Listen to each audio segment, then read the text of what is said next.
इदम श्री सद्गुरुवे नमः। जन्म शताब्दी पुस्तक माला 88। बिना शर्त अनुदान नहीं, डे 7। परम पूज्य गुरुदेव वंद्य माँ की गोदी में बैठने का एक अद्भुत आनंद। और ऐसा लग रहा है कि गुरुदेव ने सिर पर हाथ रखा, माँ ने हृदय चक्र को पीछे से स्पर्श किया, थपथपी दी प्रेम की, और जो ऊर्जा, जो धारणा उन्होंने दी, दैवीय धारणा, उसने अंतःकरण में हलचल कर दी। अंतःकरण में हलचल कर दी, व्यक्तित्व में हलचल कर दी। और ये हलचल ऐसी है जिसे समझाया नहीं जा सकता। अगर आपने पिछला ऑडियो नहीं सुना तो उसे सुन लीजिए, तो धारणा की गहराई समझ में आ जाएगी। और वो जो उमंग, जिस उमंग की बात गुरुदेव कर रहे थे पिछले स्वाध्याय में, कि बेटे उमंगे भीतर से आती हैं। ये उमंगे बस इसी जो प्रकाशपुंज हृदय में जागृत हुआ है ना पिछले स्वाध्याय की धारणा से, ये इसी प्रकाशपुंज से वो उमंगे निकल कर आएंगी जो हमसे वो सब करा लेंगी जो ईश्वर चाहते हैं। हनुमान जी सुप्त अवस्था में थे, और जब हनुमान जी की स्मृति आई तो उनके अंदर उमंगे जाग गई, और ऐसी उमंग जागी, ऐसी उमंग जागी कि एक छलांग में समुद्र के पार, एक छलांग। वो छलांग हनुमान जी की नहीं थी, वो छलांग राम जी की थी। हनुमान जी ने तो बस राम राम किया और राम का नाम लेके छलांग लगा दी। हनुमान जी के मन में भय नहीं था कि मैं समुद्र में डूब जाऊंगा, मैं मर जाऊंगा, मेरा क्या होगा। जब जब मेरा मेरा क्या होगा ये छूट जाता है ना भाव, तो फिर भगवान संभालता है। जब तक मुझे मेरी फिक्र है तब तक भगवान जिम्मेदारी नहीं लेता, पर जब मुझे मेरी फिक्र पूरी तरह छूट जाती है तो कोई है जो मेरी फिक्र करता है, और बहुत करता है, फिर बहुत। पर अभी हम अपनी स्वयं की फिक्र से छूट नहीं पाए हैं, और गुरुदेव हमें उन उमंगा की ओर, उन तरंगों की ओर ले जा रहे हैं। और मजे की बात यह है कि गुरुदेव इतना सब कुछ करने के बाद भी ये कह रहे हैं कि भाई मैं अपने बारे में तो गारंटी नहीं ले रहा, मुझे अपना तो पता नहीं, पर मेरे गुरु यानी दादा गुरुदेव बहुत पारंगत हैं।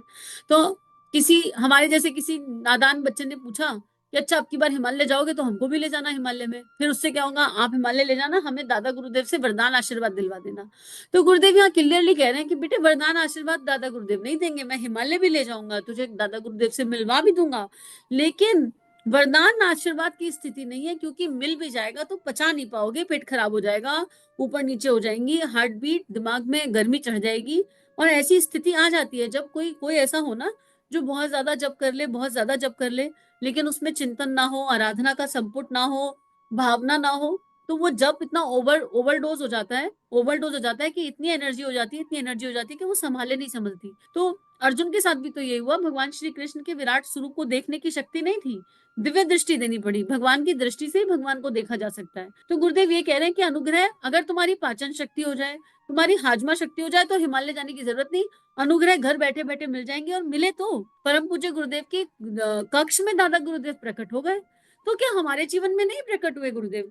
हमें को कौन ऐसा है जो गुरुदेव को ढूंढ रहा था और गुरुदेव की याद में, कि हमें हमारा गुरु मिल जाए, उनकी याद में हमने गंगा जमुना बहा दी हो और हम पागलों के जैसे मारे मारे फिरे हो? क्या हमारे जीवन में ये घटना नहीं घटित हुई कि हमें गुरुदेव ने स्वयं आकर पकड़ लिया? तो इसका मतलब गुरुदेव ने कुछ तो हमारे अंदर देखा है, बस अपने को गुरु की नजर से देखने की आवश्यकता है। जब हम अपने आप को गुरु की नजर से देखेंगे तो हमारे अंदर और करने की भावना आएगी, और करने की। वो जो उमंगे और तरंगे है ना, वो यही से जन्मती हैं, वो बहुत भीतर से जन्मती है, और उसी भीतर की ओर गुरुदेव ले जा रहे हैं। गुरुदेव कह रहे हैं हमारे गुरु हम पर अनुग्रह करते हैं, वे हिमालय पर रहते हैं, जहां जाकर हम लेकर आते हैं, लेकिन आपको तो यहीं बैठे मिल सकता है, आपको कहीं जाने की आवश्यकता नहीं है। ब्रह्म वर्चस्व को आराधनायक हमने इसलिए बनाया है कि जो व्यक्ति उपासना करने के लिए यहाँ आए, जिन्होंने सारी जिंदगी भर उपासना की है पर प्राप्त कुछ नहीं हुआ, अब थोड़े समय में प्राप्त कर सके। देखो गुरुदेव यहाँ यही कह रहे हैं कि सारी जिंदगी हो गई माला करते करते करते, कितने लोगों को तो हम लोग सब जानते होंगे। पहले अपनी कॉपी जांच लें कि हम कितने टाइम से कर रहे हैं माला, कितनी माला रोज कर रहे हैं, सेटिस्फेक्शन आया, संतोष। अगर हमने गायत्री कर ली, हमें गायत्री करते हुए 2-3 साल हो गए, मैं कहती हूँ 6 महीने भी हो गए, तो 6 महीने में क्या बदला? संतोष आया? और अगर संतोष नहीं आया तो फिर गायत्री ढंग से करी नहीं। आध्यात्मिक संतोष भी आएगा, संसारिक संतोष भी आएगा। ये पावरफुल शक्ति है गायत्री, गुरु की शरण में करेगी। इतना धैर्य, इतनी स्थिरता, इतनी शांति, इतना इतना दिव्य दैवीय भाव, केवल 6 महीने गायत्री करने से। 6 महीने एक फिक्स टाइम पर, किसी कर्म कांड के बिना, केवल धारणा के साथ, एक ही धारणा। धारणा भी ज्यादा लंबी चौड़ी लेने की आवश्यकता नहीं, एक ही धारणा कि अपने गुरुदेव और माँ के चरणों की पूजा कर रहे हैं, उनके चरणों में बैठे, और अश्रुओं से, अश्रु नहीं भी आ रहे तो अपने सबकॉन्शियस को बताना है कि बस प्रेम के अश्रु गिर रहे हैं, और उन अश्रुओं से अपने गुरुदेव माँ का चरण धो रहे हैं, और उनसे कह रहे हैं हे प्रभु हम समर्पित खड़े हैं, शेष जीवन है सारा तुम्हारा। बस ये एक धारणा। उस समय कोई कामना नहीं, एक भी कामना नहीं, कामना काम से जन्मती है। ये भावनाओं की बात हो रही है। 6 महीने इस भाव से अगर कोई गायत्री कर ले फिक्स टाइम पर, ना मैजिक हो जाए, ना अनुदान गिर जाए, करके तो देखिए। झूठे से रोना शुरू करेंगे, सच्ची वाला रोना गिरने लगेगा। बस बार बार ये लाइन दोहराते रहना, हे प्रभु हम समर्पित खड़े हैं, शेष जीवन है सारा तुम्हारा, धन्य है जिंदगी ये हमारी, नाथ पाकर सहारा तुम्हारा। और ये लाइन गाते गाते गाते गाते ये सच्ची होने लगेगी। पर एक दिन भी ऐसा ना हो कि आज कोई उफान तूफान आया तो उस समय में जाकर बैठ गए अपना रोना रोने, फिर से है भगवान आज तो ऐसा हो गया, आज तो वैसा हो गया ना। ये नियत समय तो एक ही चीज के लिए, किस चीज के लिए? अपने गुरु के चरणों में शरणागति के साथ बैठने के लिए, और गायत्री मंत्र से अपने गुरु के, अपने गायत्री मंत्र की जो तरंगे हैं उससे गुरु को बनता हुआ देखिए, और आगे आगे की धारणाएं अपने आप खुलती चली जाएंगी। कर तो देखिए, होता है, सत्य है बहुत बड़ा। और गुरुदेव वही कह रहे हैं कि थोड़े समय में आपको वो मिल जाएगा जो आप प्राप्त करने निकले थे, संतोष। मित्रों, रामकृष्ण परमहंस ने जो जन्म जन्मांतरों तक की उपासना की और प्राप्त किया, उसको विवेकानंद ने केवल थोड़े दिनों में प्राप्त कर लिया। आप भी थोड़े दिनों में प्राप्त कर सकते हैं जो हमने मुद्दतों में पाया। गाय ने 24 घंटे घास खाकर के और उसको हजम करके जो दूध पेट में जमा किया था, उसको आप 5 मिनट में पी सकते हैं। आपका सौभाग्य है, गाय को दूध बनाने में 24 घंटे लग रहे हैं और हमको पीने में 5 मिनट। आप बच्चे हैं, दूध पी लीजिए।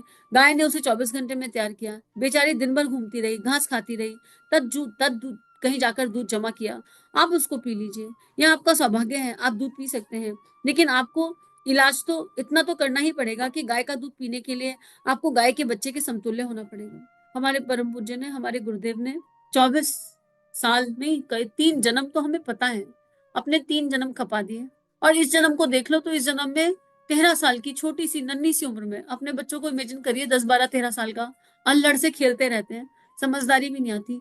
हमारे गुरुदेव ने 13 साल की उम्र से एक ऐसा दैवीय जीवन जिया, और क्या किया? खजाना इकट्ठा कर लिया, अमृत इकट्ठा कर लिया, और हमें केवल वो अमृत पीना है, हमें करना भी नहीं है। गुरुदेव कभी नहीं कहते, गुरुदेव ने कभी किसी को ये संकेत नहीं दिया होगा कि तुम भी मेरे जैसे कुछ खाओ पियो मत, 24 साल के 24 अनुष्ठान करो, अपने लिए कठोर हो जाओ, स्ट्रिक्ट हो जाओ, ऐसा करो वैसा करो। नहीं, बहुत सहज साधना। कहते हैं बेटे अच्छा तुझसे उठा नहीं जाता सुबह, कोई बात नहीं, तुझे नहाया नहीं जाता, ठंडी लगती है, कोई बात नहीं, तेरी जब आँख खुले बस तब तू 5 मिनट गायत्री कर लिया कर, सोने से पहले 5 मिनट गायत्री कर लिया कर। कितना सरल गुरुदेव ने साधना को बना दिया है। पर हम में से एक भी ऐसा नहीं होगा, एक भी, जिसने 90 दिन भी ये नियम फॉलो करा हो कि आंख खुलते ही पहले 24 गायत्री मंत्र बोलने और सोने से पहले 24 गायत्री मंत्र। इतना सरल कर दिया गुरुदेव ने हमारे लिए। तो उनका तो प्रेम अमृत बह रहा है, पर हम मानव योनि में कौन सी योनि जी रहे हैं हमें विचार करना पड़ेगा। मानव बन गए पर मानवता मिसिंग है। और जब तक गाय गाय का बछड़ा नहीं बनेंगे, गाय का दूध पीना है, जब तक परम पूज्य गुरुदेव के उन अनुदानों को, वंदे माता जी के इस स्नेह को प्राप्त करना है अगर, तो फिर उस मानव योनि में मानव होना पड़ेगा। बस मानव हो जाए, मानवता तो वो दे देंगे। हम मानव योनि में हैं पर हम नर पशु वाला जीवन जी रहे हैं। अभक्ष्य खाते हैं, अभक्ष्य बोलते हैं, अनुचित समय को अनुचित तरीके से बर्बाद करते हैं, गलत गलत चीजें देखते हैं। पॉर्न इतना कॉमन हो गया है, अपनी इंद्रियों के साथ अत्याचार कर रहे हैं।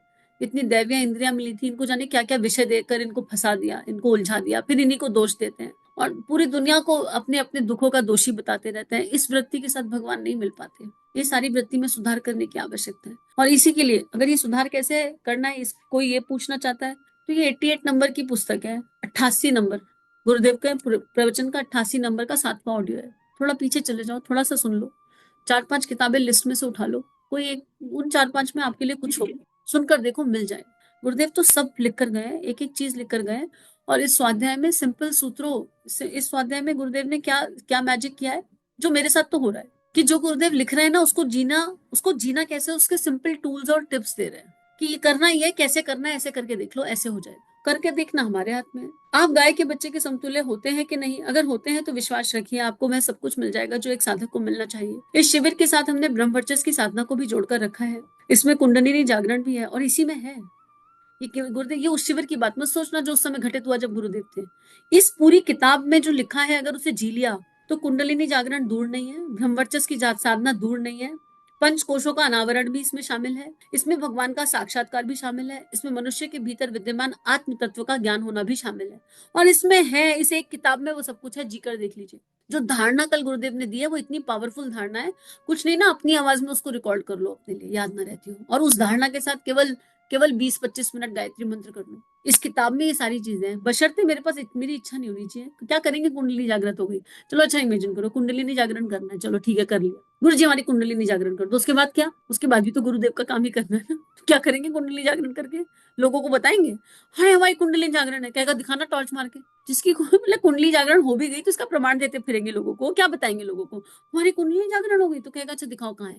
तो हमें, हम कह रहे हैं भगवान से, गुरुदेव से, गुरुदेव हमारे पंचकोशों का अनावरण कर दो, अच्छा ठीक है हमारे 5 कोश जागृत हो, फिर तब भी तो काम गुरुदेव का ही करना है, भगवान का ही करना है। तो वाई वी वांट दी सिद्धियां, इन सिद्धियों में कुछ भी नहीं रखा, लेकिन लेकिन इच्छा तो है ना, तो इसका ट्रांसफॉर्मेशन होना है, तो इसलिए भगवान से सच्चे बोलना है, भगवान हम तो मोक्ष चाहते हैं, अगर चाहते हैं तो भगवान से कहिए, भगवान समझा देंगे कि बेटा मोक्ष तो बेकार की चीज है।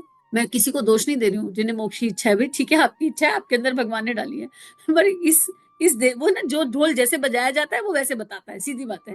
तो महानंद में यही बात कहती है, तो हम जैसे बजाएगा हम वैसे कह रहे हैं। क्यों, मुझे गुरुदेव एक बार ऐसा सपने में संकेत हुआ, या सपने में या ध्यान में याद नहीं आता, गुरुदेव ने बोला कि पूछा मोक्ष का क्या अर्थ है, मोक्ष का क्या अर्थ है, मोक्ष का क्या अर्थ है, तो मोक्ष अर्थ है कि तुम्हारा जन्म नहीं लेना पड़ेगा। भाई तो हम तो बोर हो गए उसमें, है ये मोक्ष होता है दोबारा जन्म नहीं लेना पड़ेगा, नहीं गुरुदेव मजा नहीं आ रहा इसमें, बोले क्या चाहिए, बार बार जन्म लेंगे, क्या करेंगे बार बार जन्म लेके, तुम्हारे साथ खेलेंगे नीचे आके, तुम्हारा काम करने का जो मजा आता है, मजे के लिए, कोई ऐसा नहीं कि कोई सिद्धि के लिए चाहिए, या किसी आनंद के लिए चाहिए, या किसी पोजीशन पर पहुंचने के लिए चाहिए, जैसे छोटे बच्चे को खेल खेल के आनंद आता है वैसा वाला आनंद आता है, मजा आता है। गुरुदेव अरे ऊपर बैठ के क्या करेंगे, ऊपर तो बोरिंग सी लाइफ है, क्योंकि ना सोल रिलेटेड, आत्माओं से रिलेटेड बहुत सारी किताबें पढ़ रखी, तो उनको पढ़ के समझ में आया कि वहां वाली लाइफ तो बड़ी बोरिंग सी है, बहुत धीरे धीरे चलती है। नहीं नहीं नहीं गुरुदेव, ऐसा मोक्ष नहीं चाहिए जिसमें जन्म ही ना हो, आप बार बार जन्म दो, बार बार नीचे आए, पर गारंटी होनी चाहिए कि आप साथ रहोगे, जन्म के साथ ही आप मिलोगे, आप रहोगे शुरू से। और अगर भटक गए तो आपके होते भटक ही नहीं सकते, गुरुदेव ने कहा भटक गई तो क्या होगा,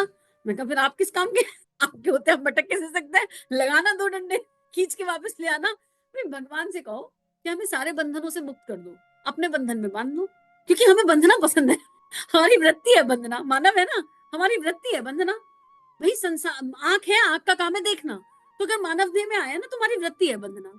तो मैं जब भी केशव के साथ, कान्हा के साथ 1 to 1 होती है, जब भी केशव संवाद करते हैं तो मुंह से एक ही बात निकलती है, बांध लो देख लो, और पक्की वाली रस्सी से बांधना, ये सांड भाग सकता है, ये मन कहीं भी चला जाएगा, तो तुम्हारी रस्सी में दम नहीं हुआ, अगर हम छूटे तो पकड़ लो हाथ बनवारी, नहीं तो डूब जाएंगे, हमारा कुछ ना जाएगा तुम्हारी लाज जाएगी, बदनाम तो तुम ही होने हो। देखो सीधी सीधी बात है, अगर हमारा नाम खराब हुआ तो हमारे तो नाम की कोई परवाह ही नहीं, तो जब नाम है ही नहीं तो नाम खराब होना किसे कहते हैं, लेकिन तुम्हारा नाम खराब हो जाएगा। तो इसलिए मोटी वाली रस्सी से, अपनी बिल्कुल जो सॉलिड रस्सी हो, स्वर्ग से कौन से लोग से लेकर आओ उससे बांध लो। और सबसे मोटी रस्सी कौन सी फील होती है पता है, गुरुदेव की बाहें। सबसे बढ़िया रस्सी है गुरुदेव माता जी की बाहें, उसमें छुप कर बैठ जाओ, अपने हाथों से अपनी गोदी में ले लो और चिपका लो, कसकर टाइट करके पकड़ के रखना, और ऐसे पकड़ के रखना, ऐसे पकड़ के रखना कि छूटने की कोशिश करे तो भी ना छूट पाए, अपने बंधन में बांध लो भगवान, हमसे नहीं हो पाएगा। तो पता नहीं अब ये सही है या गलत है पता नहीं, पर आत्मा का सत्य यही है कि मोक्ष में आनंद नहीं है, क्या करेंगे उस परम आनंद को पाके, हो गया आत्म साक्षात्कार, उसके बाद व्हाट, अब मैं सबको, मान लो मैं कहूँ कि मुझे तो कृष्ण से मेरा तो मिलना हो गया, कृष्ण को मैंने देखा है, फिर क्या करूँ, कृष्ण को देखा है, आके कोई कहेगा स्केच आर्टिस्ट आप जरा भगवान श्री कृष्ण की छवि बनवा दीजिए, मैंने देखा मेरे पास छवि नहीं है, मैं नहीं बनवा सकती, तो फिर क्या देखा है, अरे हमें भगवान में किसी को प्रमाण थोड़ा देना है, हमने भगवान को देखा है। लेकिन एक बात सत्य है, हमने देखा हो या नहीं देखा हो, भगवान ने हम सबको देखा है, और बस यही जीवन का सबसे बड़ा सत्य है। और जब उसने हमें देख लिया तो फिर कोई चिंता की बात है क्या, वो देख रहा है ना, जब वो देख रहा है तो वो सब संभालेगा, उनकी टेढ़ी नजर भी किसी पर पड़ जाए तो उसका जीवन संवर जाता है। तो खेल सारा आनंद का है, आत्मा आस्था का है, विश्वास का है। इसी के साथ इस स्वाध्याय को गुरु चरणों में अर्पित समर्पित करते हैं। आत्मा का आनंद है। आप लोगों को फिर से बहुत सारा थैंक यू, बहुत सारा ग्रेटिट्यूड एज ऑलवेज। अपना ध्यान रखिए और नियमित ध्यान करते रहिए। इदम श्री सद्गुरुवे नमः। इदम श्री सद्गुरुवे नमः। चलो गुरुदेव के सपने सजाने की शपथ लें। युग दृष्टा युग ऋषि परम पूज्य गुरुदेव की लेखनी जन जन के जीवन को प्रभावित कर सकती है, जन जन का ट्रांसफॉर्मेशन कर सकती है, हर किसी को परमानेंट आनंद की तरफ ले जा सकती है। इस कार्य को करने में हमें आपका सहयोग चाहिए। अगर ये वीडियो आपको कंट्रीब्यूट करते हैं तो इन्हें विश्वव्यापी बनाने में हमारी सहायता कीजिए। चैनल को लाइक कीजिए, सब्सक्राइब कीजिए और शेयर कीजिए। इदम श्री सद्गुरुवे नमः।